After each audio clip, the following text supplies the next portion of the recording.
Salam, selamat pagi Bapak Ibu Saudara yang dikasihi Tuhan. Hari ini Jumat 23 Agustus 2024. Saya Pendeta Wismanduru mengajak Bapak Ibu dan Saudara sekalian untuk mengikuti renungan harian bersama Gereja Kristen Ekumene di Indonesia dengan berpedoman pada pola 4M, yaitu menerima, merenungkan, melakukan, dan membagikan firman Tuhan. Sebelumnya mari kita bersatu di dalam doa kita berdoa. Bapa kami yang di surga, dikuduskanlah namamu. Kami sungguh bersyukur di pagi hari ini atas setiap penyertaan Tuhan yang terus terjadi dan terus kami alami dalam kehidupan kami. Karena itu kami kembali merenungkan firman-Mu ya Allah dalam renungan singkat untuk GKO seluruh Indonesia. Berkatilah renungan ini ya Tuhan, dan biarlah firman yang terus kami bacakan meneguhkan iman serta memberkati setiap kami yang mendengarkan setiap firman Tuhan ini. Terpujilah Engkau, Kristus, kekal untuk selamanya. Amin. Firman Tuhan yang kita terima hari ini terdapat di dalam kitab 1 Raja-Raja pasal 17 ayat yang ke-15. 1 Raja-Raja pasal 17 ayat yang ke-15 demikian firman Tuhan. Lalu pergilah perempuan itu dan berbuat seperti yang dikatakan Elia. Maka perempuan itu dan dia serta anak perempuan itu mendapat makan beberapa waktu lamanya. Amin. Tema perenungan firman Tuhan ini yaitu berdiakonia, pemberian yang mendatangkan berkat. Pertanyaan bagi kita yang juga menjadi perenungan bagi kita. Yang pertama, apa yang dapat kita teladani dari janda di Sarfat ini? Dan yang kedua, seperti apa kualitas iman janda di Sarfat ketika mendengar dan menaati pesan Nabi Elia? Bapak Ibu Saudara jemaat yang dikasihi Tuhan, janda di Sarfat pergi dan melakukan sesuai yang dikatakan Nabi Elia sebagai wujud pemberian dan ketaatannya kepada Allah. Dan kualitas iman inilah yang menjadikannya dan juga anaknya diberkati oleh Tuhan. Memberi dari kelebihan itu melegakan karena kita merasa sudah dapat menyisihkan dari milik kita untuk orang lain. Memberi dari kekurangan itu mengkhawatirkan karena banyak tanggung jawab yang akan dikorbankan. Tetapi janda di Sarfat ini memberi dari segala keterbatasannya. Memberi juga merupakan salah satu karunia Allah, termasuk memiliki dan menikmati. Ada yang bisa memiliki, ada yang bisa menikmati, dan ada yang bisa memberi. Memang idealnya seseorang bisa memiliki, menikmati, dan memberi.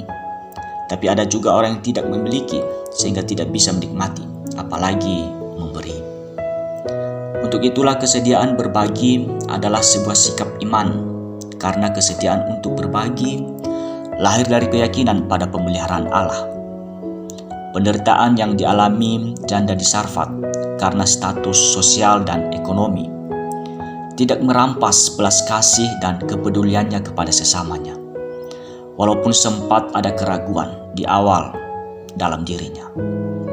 Janda di Sarfat sekalipun dalam keterbatasan, ia kaya dalam kemurahan dan keyakinan akan pemeliharaan Allah yang akan mendatangkan berkat baginya.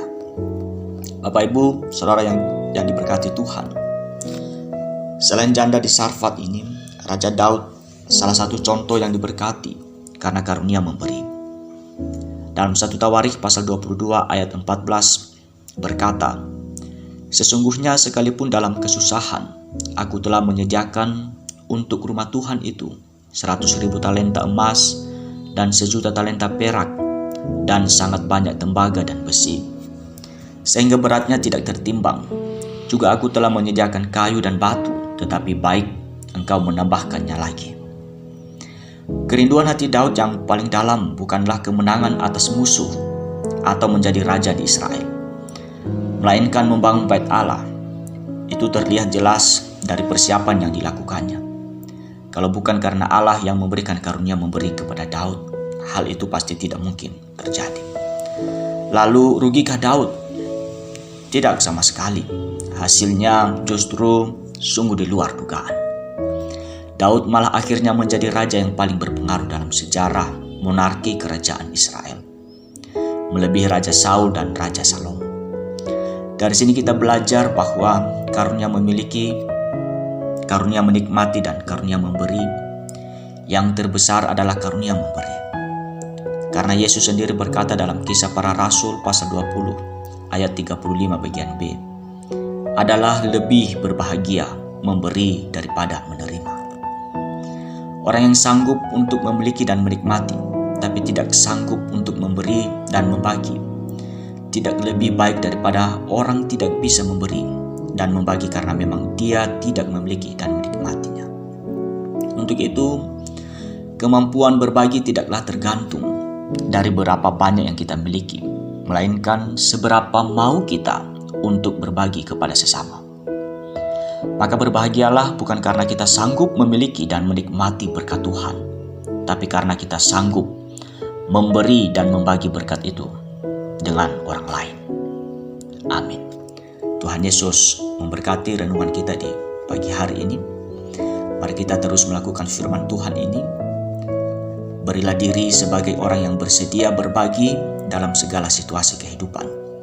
Yakinilah bahwa pemberian kita akan diperhitungkan Allah sepanjang perjalanan hidup kita.